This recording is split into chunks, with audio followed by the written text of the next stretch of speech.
When I was a child, I only ever wanted to be strong. I wanted to be able to compete with the boys. And when I foot raced them at recess, I won every time. They called me She-Hulk because of my muscular frame, and from the way I only ever wore soccer t-shirts and sweatpants. After that, the nickname was implanted into my brain like a growing weed. I have changed my things now. Sit down. You and I have much to say to one another. You don't understand me. And I have never understood you either, before tonight. No, you mustn't interrupt me. You must simply listen to what I say. This is a settling of accounts. Diane has always had two parents. Her parents have never been married. They never wanted to be married. They wanted to be together and in love. Diane, too, wanted to be with someone, be in love with someone. She saw how she could be, how life could be, how love could be. There is a correlation between seeing what could be and experiencing what is. But correlation is not causation, and past performance is not a predictor of future results. Our identity has already been chosen for us, but it is up to us to accept it or fight and change it. Arthur Afnan Ahmad Maya. It seems from the moment that we are born, our identities are created by other people. Our parents, friends, enemies, teachers, people on TV, people on the internet, people on the street. Everyone seems to think they have the right to tell you what you are and who you should be. And so often we let others' opinions shape us into things that we don't want to be. But as Maya points out, we can change. We can claim our own identities and choose not to be defined by others. The women portrayed in this program were formed by the words of other people. But individually they must choose to accept or fight the roles assigned to them. The literature included are poetry, She-Hulk by Katie Pekash, prose, Welcome to Night Vale, a novel by Joseph Fink and Jeffrey Cranor, and drama, A Doll's House by Henrik Ibsen. Because the fight to claiming identity starts with changing you into I. May I present Who Am I? A program. I've only ever wanted to be feminine. I started wearing skirts and dresses, and in middle school they shrieked at the sight of my makeup and done-up hair. That weed inside of my mind only grew and grew and grew until I became a mixed-to-drink cocktail with 1 part anorexic and 2 parts lonely, because I thought that the definition of feminine began with the word frail. Isn't there one thing that strikes you as strange in our sitting here like this? We have been married now 8 years. Does it not occur to you that this is the first time we two, you and I, husband and wife, have had a serious conversation? In all these 8 years, longer than that, from the very beginning of our acquaintance, we have never sat down in earnest together to try and get at the bottom of anything. You have never understood me. I have been greatly wronged, first by Papa, and then by you. Diane's parents are also 2 different races.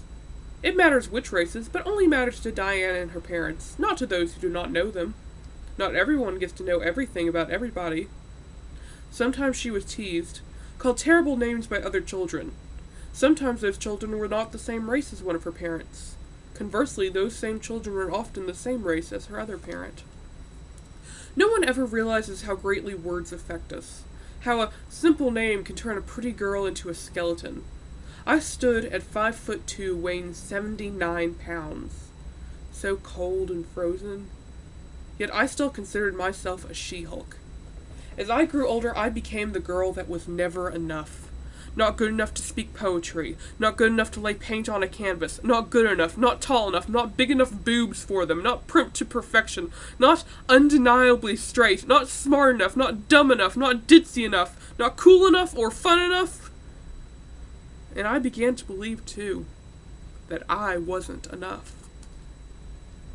When I was at home with Papa, he told me his opinion about everything, and so I had the same opinions.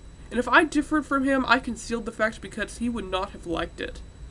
He called me his doll child, and he played with me just as I used to play with my dolls. And when I came to live with you, I was simply transferred from Papa's hands into yours. You arranged everything according to your own taste, and so I got the same taste as yours. Or else I pretended to, I'm really not quite sure which. When I look back on it, it seems to me as if I had been living here like a poor woman, just from hand to mouth. I have existed merely to perform tricks for you. But you would have it so. You and Papa have committed a great sin against me. It is your fault I have made nothing of my life. You must never need to get any sun, Diane, a person might say as they playfully and jealously batted their sleeved arm at her. You don't look like who you are, Diane, a different person might say as they playfully and scoldingly batted their unsleeved arms at her. Teasing about race came less and less, or rather it disguised itself as simple assessment. You sound like a regular person on the phone, someone might say to her on the phone. When we are kids, our brains are still growing, and the smallest of seeds that get planted will one day bloom into one giant regret, will one day affect the choices that we make, will one day influence us about the clothes that we wear, will one day shape us into the person who we thought we would never be. I have been your doll wife. Just as at home I was Papa's doll child. And here the children have been my dolls. I thought it great fun when you played with me, just as they thought it great fun when I played with them. That is what our marriage has been. And that is why I am going to leave you now. I must stand alone if I am to understand myself and everything about me. It is for that reason I cannot remain with you any longer. I am going away from here now. I must try and get some sense. As Diane became a teenager, she continued not only to hear about her race, but also about her body. She was a girl, not yet a woman. She was 15 years old. Imagine a 15-year-old girl of mixed-race parents. That's pretty good. That's very close, she might say to anyone who described what she looked like. Diane didn't know what she looked like. She never cared to know. Many people would tell her anyway. I only ever wanted to be strong. I was told that strength was something only a man could have. But as I've grown older, I've realized that strength isn't about muscle at all, but it's about weakness, and the ability to overcome the social anxiousness. It's about carrying around a lifetime of baggage on your broken back, because the ones that kicked you when you were down are going to be the ones that were ultimately wrong. What do you consider my most sacred duties? Duties to husband and child? I have others just as sacred. Duties to myself. I believe that before all else I am a reasonable human being, just as you are. Or at all events that I must try and become one. I can no longer content myself with what most people say or with what is found in books. I must think over things for myself and get to understand them. I am going to see if I can make out who is right, the world or I. When her body won the race to womanhood against her person, Diane began to hear that she was tall, short, fat, skinny, ugly, sexy, smiled too much, smiled too little, had bad hair, had beautiful hair, had something in her teeth, dressed nice, dressed cheap, had duck feet, had elegant feet. She was too dark, she was too pale. She heard a lot of different descriptions of her, and she took them all as truth.